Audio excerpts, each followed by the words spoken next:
Good morning. I hope you are feeling great and amazing. Welcome to the Purpose Experience with Levante. What an awesome morning it is. I hope you are feeling great and energized. And as we always do, go straight to the comments and get to writing. What are you grateful for today, right? Too often we dwell on all the negatives, all the things that are beating us up, annoying us, bringing us down.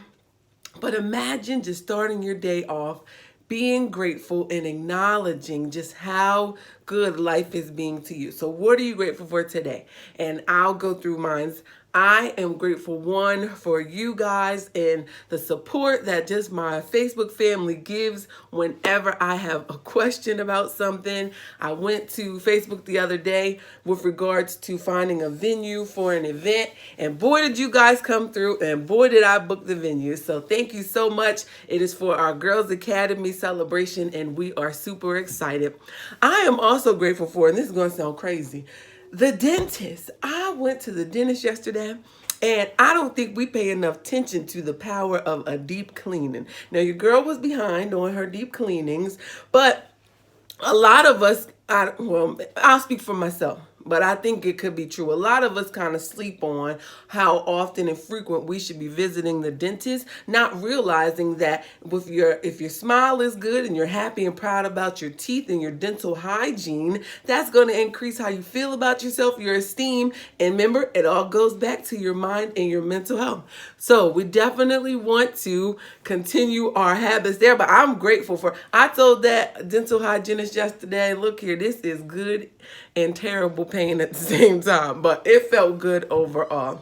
Lastly, I am grateful for a support network that I can call on during tough times. Tomorrow I will be singing at a funeral, but I really needed help, and just the outpour of people who are willing to step up and say, Levante, we got your back. Oh, it feels so good to have an awesome support network. So that is what I am grateful for today. You go ahead, write in the comments what you're grateful for today. Just pour it all out. And then we're going to move on to our exciting topic, the last one for the week.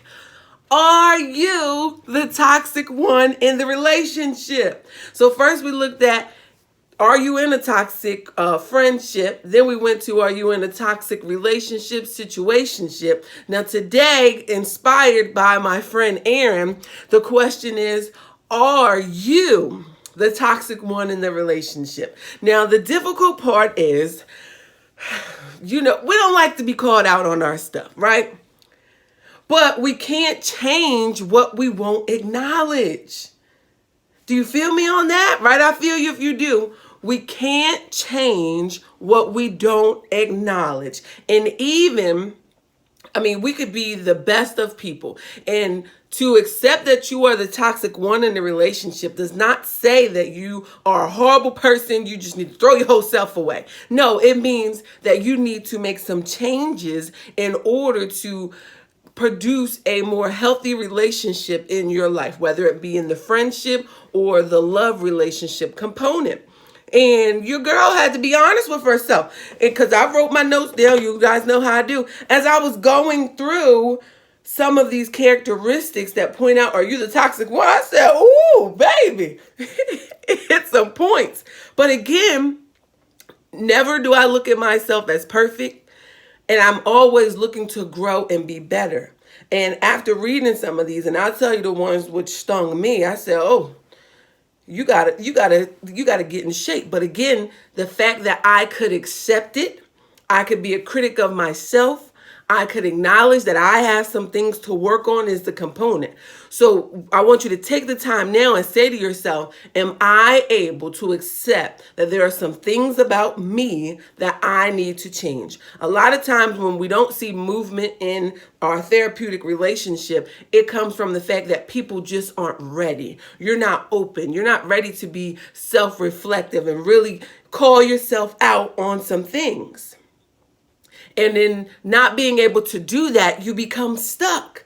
And remember, our overall purpose here is to get you towards those goals that you're striving for. But you can't be good in one area and lagging in the other. We got to look at all these components and how they tie together. So are you open to accepting that maybe there's some things that you need to change? So there's a few things, and we got a whole list of stuff today that you want to consider if you are the one sucking the life and joy out of the relationship, right? And one thing we want to look at, well, we're going to ask ourselves a couple questions. Are you taking more from the relationship than you're contributing in a positive manner? Right? What are you pouring in and giving unconditionally in the relationship? Or are you the one where the relationship is lopsided? You take, but the give, and making your partner or your friend feel, welcome, comfortable, validated around you is not happening. So are you taking more from the relationship than you know that you've poured back in and gave effort towards? Remember, don't beat yourself up. It just means there's room for change. Another thing to consider, and remember, we're looking in the friendship component of relationships, friendship, family, and within the love relationship. And another thing to consider is, do you have a whole bunch of relationships that kind of seem, every season you losing multiple friends? Now, there is time for separation from other people, but if they dropping off and running from you, it might trigger that, okay, I should take a look at this. So then we want to look at, is your partner or your friend nervous or uncomfortable to be around you? They feel like they are walking on eggshells when they are around you. And again, you can pay attention to their body language, their cues.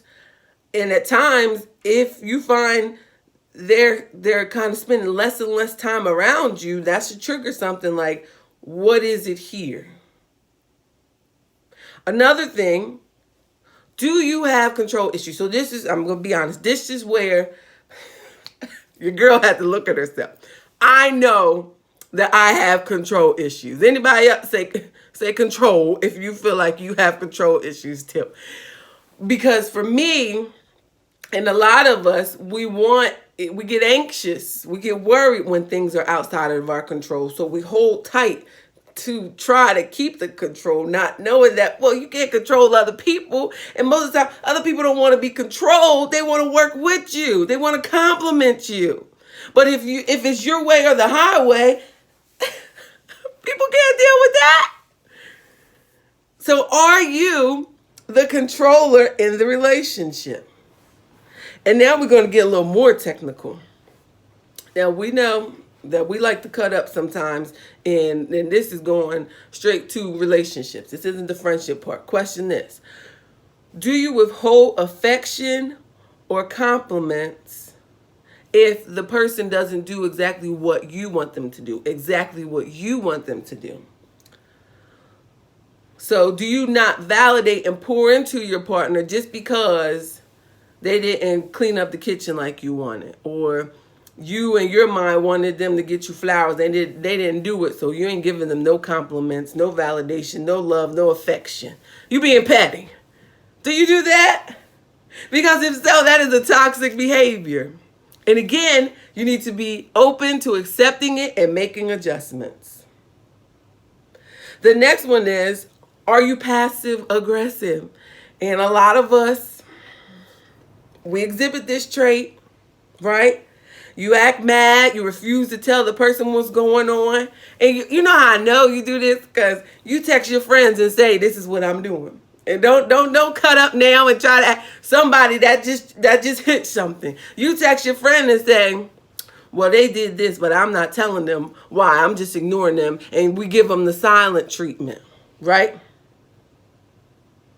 But that builds a way of your partner not being able to trust you. We have to be, if we have an issue, Yes, you can take some time to cool yourself down, to gather your thoughts. It don't need to be people go weeks without talking to their partner. Now that's a hot mess. Now you ought to cut it out, right? You can take time, maybe an hour or so to cool down, but then you have to be able to go back and verbalize what it is that's bothering you to your partner versus y'all in the same house or y'all around each other and you're not talking to them. You're giving them the silent treatment. You're intentionally doing things to trigger them and make them mad. And we get so stuck in those moments where we're upset with our partner. And the funny thing I always think is you're upset with them. You're not talking to them. You're building up your anger towards them, but you're also thinking about them and wanting them to either come to you and resolve it or you want the peace back because you love this person overall. So stop cutting up and have the discussion and tell them what it is that you feel and what you need. So if you're being passive aggressive in the relationship, that is another component of being toxic in the relationship that we want to work to change. Now I know this is tight. This is tingling for some people. Like, oh my goodness, remember, even your girl had to say, I got control issues. I need to work on them, right? Do you try to emotionally manipulate your mate, right? And this means you have like an unhealthy need for affirmation. So you do intentional things, and we definitely got to cut this out, to make them jealous.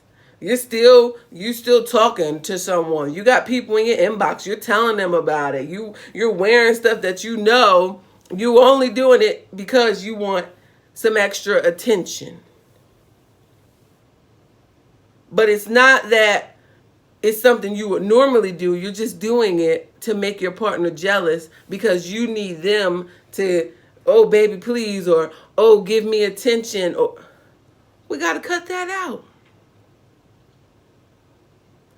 We don't need to be purposely making the person that we love or we're close to jealous in the relationship. If you want attention from them, say, hold me, touch me, give me attention, something. Just keep it honest. Another one is your needs are the only one that matter over your partner. Now, this one can get tricky because we do have our needs. We do know what we want at times. But the difference becomes when it's all about you. Like your partner may express something, you barely acknowledge it, darn near don't meet it, barely meet it at times at all. But when it comes to your needs, oh, that's top priority. And how dare them miss that? And then you catch your attitude and you're passive aggressive and they're uncomfortable, they're on eggshells to be around you.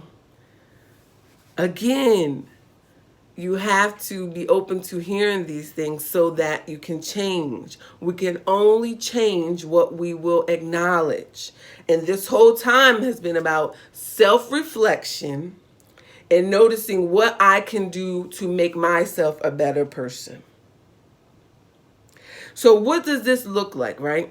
And this is a question I challenge everyone, and I think we've talked about this before, everyone in relationships with friends, family, and love relationships. We can only get better if we ask those around us about their experience with us, because we can't be the only kind of aid or the only one that gives ourselves feedback. Like, oh, you're doing pretty good on this. Da, da, da. Well, no, you want to ask the people around this very specific question. How do you experience me? Again, to ask this question, though, you have to be open to any critiques that they may give. Because if they then answer the question, they're vulnerable and open with you, and you go to your passive aggressiveness, you don't talk to them for days, you catch your attitude, or you give them feedback like, I don't do that, The word says, and I'm going to talk about this, it says that we need to be slow to anger and quick to listen.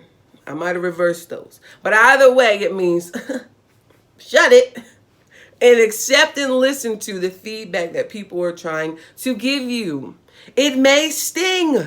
It may hurt, but all in all, if you can be open and take it in, because these are trusted people that you love and you know are not there to harm you, if you are able to take it in, you can then make the adjustments to then no longer be the toxic person in the relationship, therefore facilitating positive interactions, having joy, love, peace in your support circle with those around you. And that's what we want to do. And then another thing we have to do, of course, if you need therapy and you need to talk with someone one-on-one about this, it's important. But one thing we really want to hone in on is you focusing on your self-care. A lot of times the reason we have these traits or we can show up as toxic is because we have underlying issues, whether it be trauma, whether we saw toxic relationships exhibited in our childhood. We have these issues that we haven't dealt with, that we grew up saying, oh, I don't want to be like that. But because we didn't learn a different way of being, we are now pouring this into our adult relationships, right?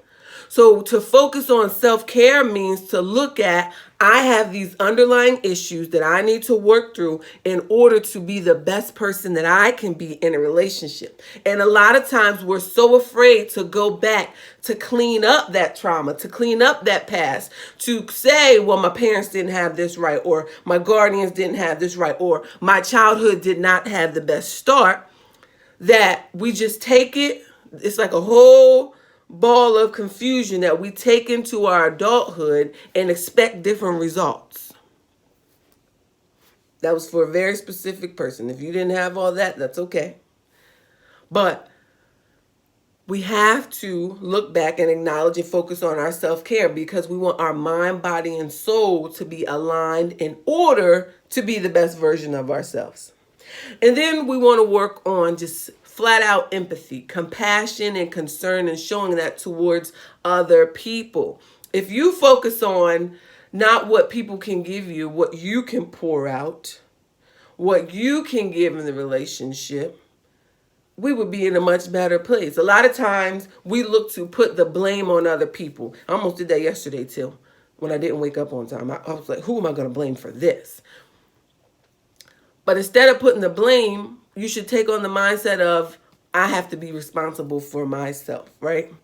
And instead of waiting for the other person to fix it, you're already feeling a certain ways. How can you give towards pushing the relationship forward to resolve issues without being petty? Because we know how to be petty, okay? We know how to cut up. We know how to say the things, put that knife in there all the way, say the things that are going to trigger our loved one to just go, why are we like that? And these are the people we love and care about, that we try to hurt the most with our words and our actions. We have to stop doing that, guys. We just have to.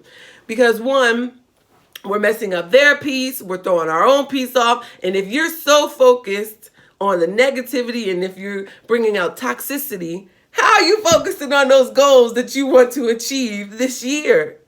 It doesn't line up. So we want to have a realm of peace and understanding.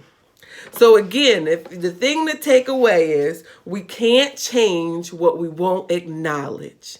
So if you are the toxic one in the relationship, you're not a horrible person. I'm not saying to throw your whole self away.